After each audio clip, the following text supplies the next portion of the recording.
Hello everybody, this is Tim Stack from the Utah Education Network, and I want to welcome you to the Faculty Lounge today. We're glad you could stop by.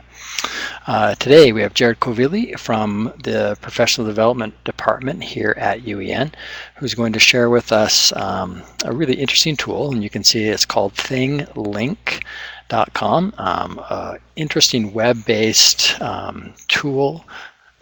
And it's a little bit hard to describe in one sentence, so I'm not going to. I'm going to let Jared do that. Just a reminder, if you have a comment or a question, we'd love to hear from you. And you can enter that in down in the lower left-hand corner there in the chat room. And as usual, we are recording this session, so it'll be available in the archive section of the Professional Development website under Faculty Lounge. So feel free to watch it again or share it with your colleagues. With that, I think Jared is ready to go. Jared, are you there? I'm here. Hello, everyone. It's good to be with you today in the Faculty Lounge. Today we're going to be looking at, like Tim said, it's kind of hard to describe. It's a website that allows us to take our own digital images and annotate them in a lot of different ways. So in one sentence, it's cool. But let's take a look at what this really kind of looks like and how this kind of plays a part in what we want to do. I'm going to start by sharing with you a look at kind of a traditional way of using images in the classroom. So and a lot of times when we use images in the classroom, we may pull up a photo like this and show it on the board and have everybody kind of talk about it or see some of the different things we can do about this. So this is a picture from the moon of the Earth kind of doing the Earthrise thing. Very famous picture. And if I wanted to maybe put this into a presentation, I could take and put this into a slide, like a PowerPoint slide or something like that. And then I could put some text on this. But Thinglink actually does something really amazing. It takes this idea of a photo and text, but it also wants to incorporate multimedia and bring all of these elements together into creating something that looks a little bit more like this. So as you can see, when I come to thinglink.com here on the home page, they've got this very same picture, but notice that there are tags around the photo in different places where I can find information, where I can see links that I can click on and pull up video clips. Okay, so I can have multimedia content like that. You can see again, I've got multiple spots where I can come around on the photo and I can look at information that I want to share with my students. So that's just a little premise of what Thinglink is. It's a tool that allows us to take digital images and annotate them with text and multimedia and web-based content. I want to take a moment and share with you a video clip about this, just to give you a little overview of how Thinglink kind of works and some of the different elements that you have as part of your Thinglink account. Let's take a look.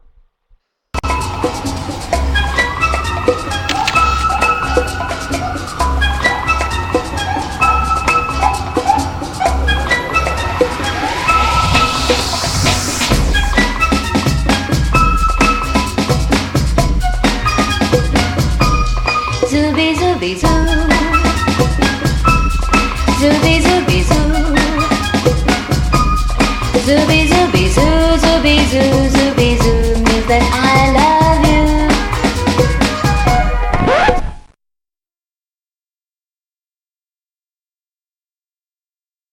Zooby zooby zoo, zooby zooby zoo. Zooby zooby zoo, zooby zoo, zooby zoo means that I love you. Zooby zooby zoo.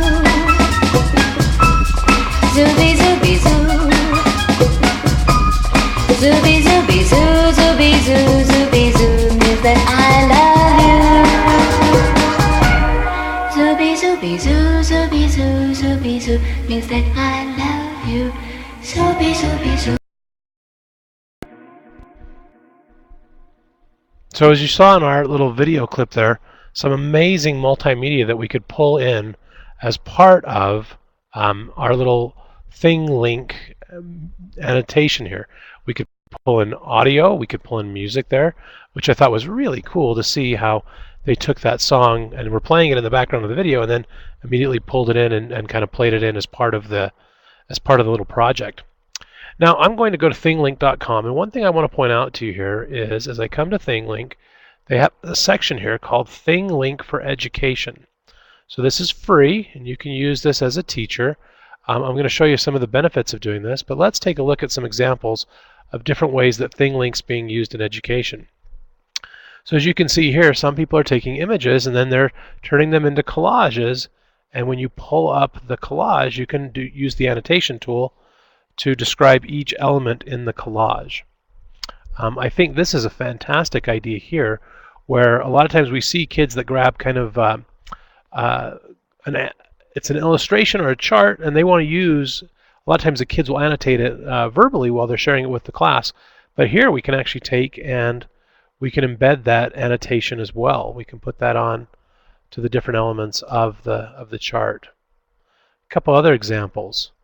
You can use this in storytelling. You can see how a student can come through and take the same kind of information that they might put into a report, and they can use it all over this image. They can annotate that image with a lot of different content to share with their classmates. You can see you can even pull in photos. Again, there's another video clip. Lots of different ideas there. We've also got a map here where we can show important events. So you can take a historic map and you can show different events as they happened as relates to history or different content areas. So lots of fun things there. Okay. Now I'm going to go into Thinglink just for a moment. Let's log in and show you how this kind of works. And then we'll also go through and show you some of the different features that you have here in Thinglink. So when I log in to my account, you can see they've got several different things that I can do here. The first thing that I can do if I want to create my own brand new Thinglink is I can come up into the top right corner of my screen and I can click the Create button. So I'm going to click the Create button, and it's going to ask me to grab a picture. Now you can see from the projects that I have before, you can use all kinds of different pictures here. I've got some historic photos in here. I've also got just photos that I've uploaded myself. I can find those pictures from my computer. I can pull them off of websites like Flickr or Facebook, or if I know the link for an image online, I can grab that image this way as well. Let me just go ahead and click on one and just kind of show you how we're going to use this. So I'm going to go back out to my desktop, and I've got a photo out here. At UEN this year, a big plug for us has been the Gettysburg Address, the 150th anniversary of the Gettysburg Address. So I thought I would take a photo from the Gettysburg Address and show you how I might go through and annotate this just a little bit. So let's show you a couple of the different options that we have here. So the first thing I'm going to do is I'm going to go up to the top and I'm going to give this a title, and I'll just call this Gettysburg. Okay. And when I'm ready to put some content on here, I've got two different ways that I can do this. One of the first ways that I can go in and put content, if I've already got my content kind of selected, I've got it maybe copied to the clipboard, I can just come right out onto my screen and click, and what Thinglink calls this is adding a tag. So I'm just going to add a little tag up here in the corner. You can see I'm going to put in an informational tag there. Okay. And if I just want it to be text, I could just type in some text here and save that. That's what we saw a lot of times when we were annotating some of the different images that I showed as examples a moment ago. If I want to put in a link, though, we can actually send you out to a website or to see some content, some multimedia content. Let's just do an example of this. I've got a website that I've already got kind of tabbed up here. So this is a website about the Gettysburg Address from a website called America's Library. So if I just come up to the top and I copy my URL up here, okay, I can come back into my Thinglink and I can paste that link into the tag. Next, I can come in and I can say, this is part of America's story, and I can let everybody know this is about Abraham Lincoln. Okay. Now, if I want to change the icon to show maybe a different picture, you can see that you've got a few different choices to pick from here. and you can kind of pick what icon you think makes the most sense for you. Then I'll save that tag. So as someone comes and rolls over this, now I'm still in edit mode, so if I go back into save mode, you'll see when someone comes over and rolls over that icon, it pulls up the link to that website. Let's do another one where I go in and instead of putting in a link this time, I'm just going to pull some text. Okay. So again, I'm just going to click out on my screen. I can move these around wherever I want to put them. So if I wanted to put one on a historic figure, like there's Lincoln himself down there in the middle, probably don't want to cover him right now, but I'll just put one across the top over here in the other corner. And on this particular one, let's make sure you can see this here. Okay. I'm going to grab some text maybe from Wikipedia and just use this text right now. So I'll just copy that. Now I'm just doing this in interest of time. Of course, I wouldn't have my students actually go through and just copy and paste text from Wikipedia, but you can see I can paste in a little bit of text there, and when I'm ready I can save that. And you'll see that this time, as I save this, let's go back into our Thinglink here. Now it just pulls up that text. So it doesn't have a web link this time, it just has the text that I put in there. So a couple of different choices for me as far as putting in some of that content. Now, you might be curious, what are some of the different kinds of content you can put onto your Thinglink? I'm going to pull up just a little slide share that comes to us from the Thinglink blog, and just show you a couple of the different things that you can put into your Thinglink, and then we'll go through and show you how you go ahead and do this. So when you come in and you want to put in different types of content, you can see on this slide that we can put in, let's see if I can make that a little bit bigger so you can see that just a little better. One second. Here we go. So I can put in different kinds of audio files, and here are some different websites that are supported, things like SoundCloud and Spotify, another website called Radio. I can put in video clips from Vimeo and from YouTube. I can link to social network sites and add their content, everything from LinkedIn to Twitter and Facebook. And there are a whole lot of different photo websites that I can grab from. And you can even see some commerce and some different events and different software like that. But here's the big list if you want to see all the different things you could use. Everything from YouTube to Instagram, all the way down through TED and Wikipedia.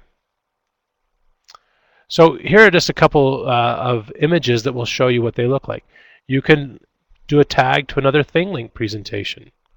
Or as I mentioned, you can use a YouTube video. When you use SoundCloud, you actually pull in the audio and it plays right from your Thinglink screen.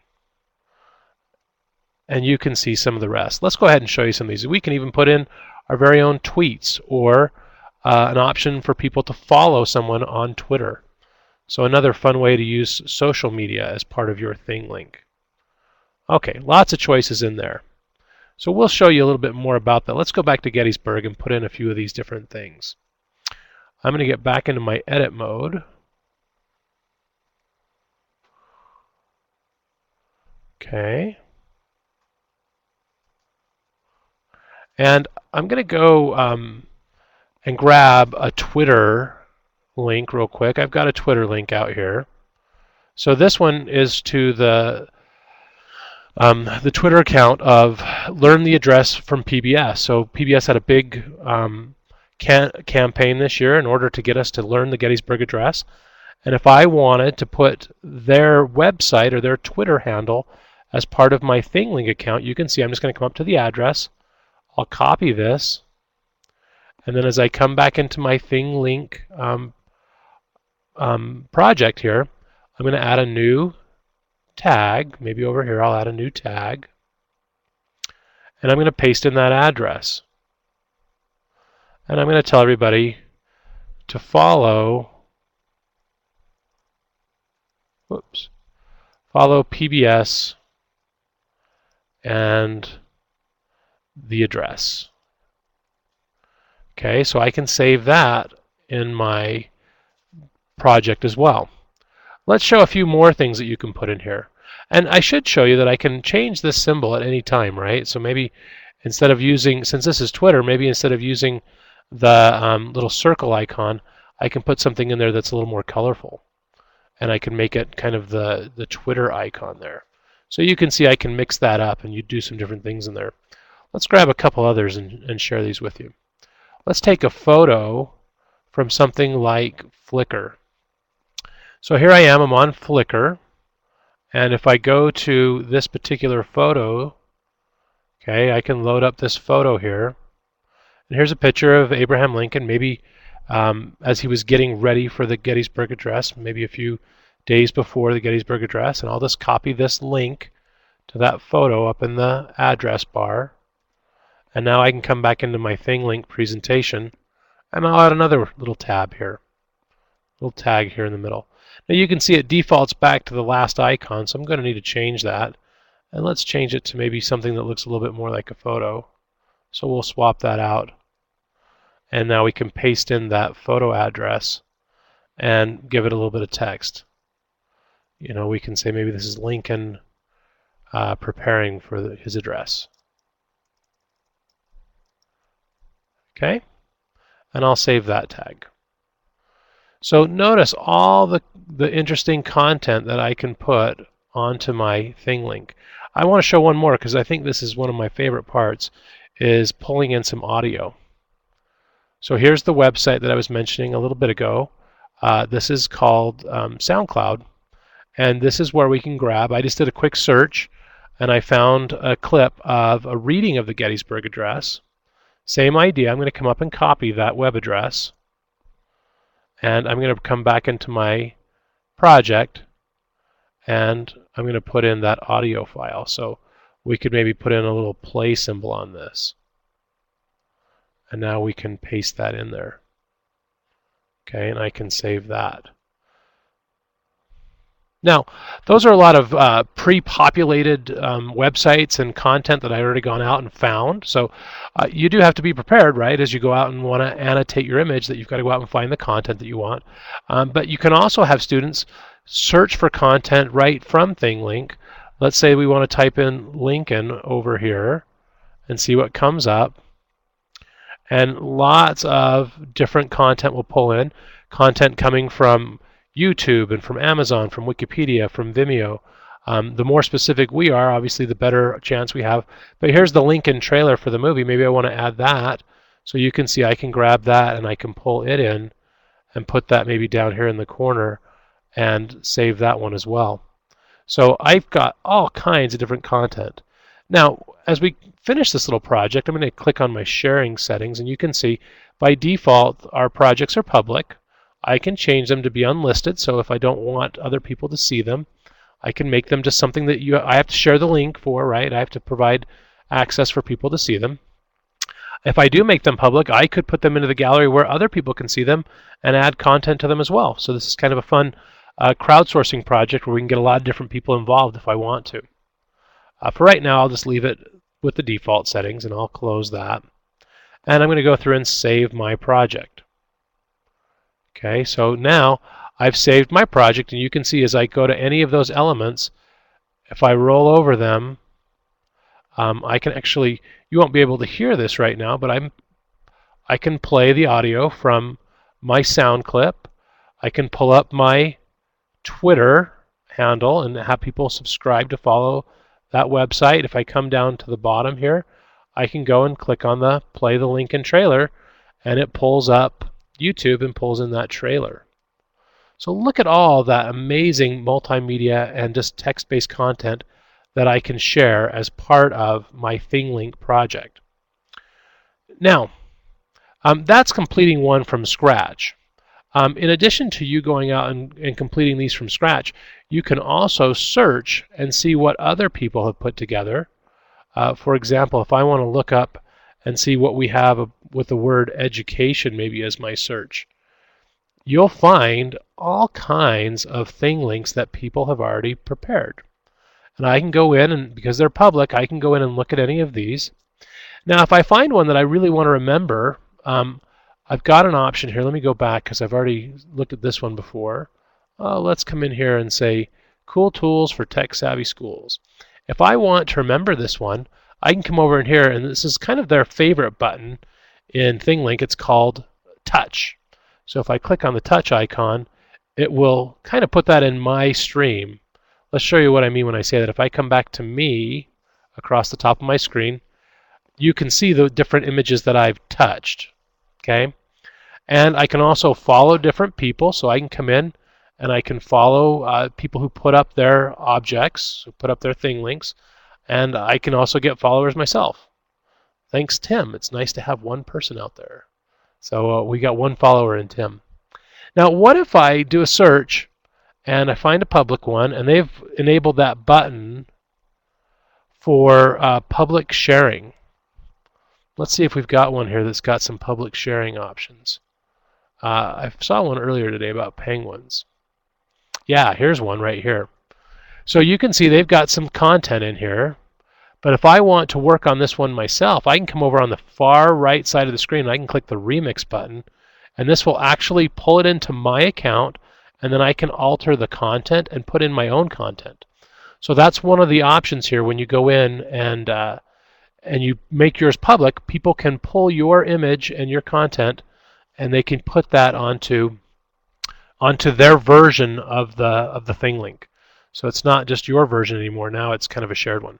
But you can do the same thing with other people as well. You can see I can grab that and I can pull that in. So we'll save that.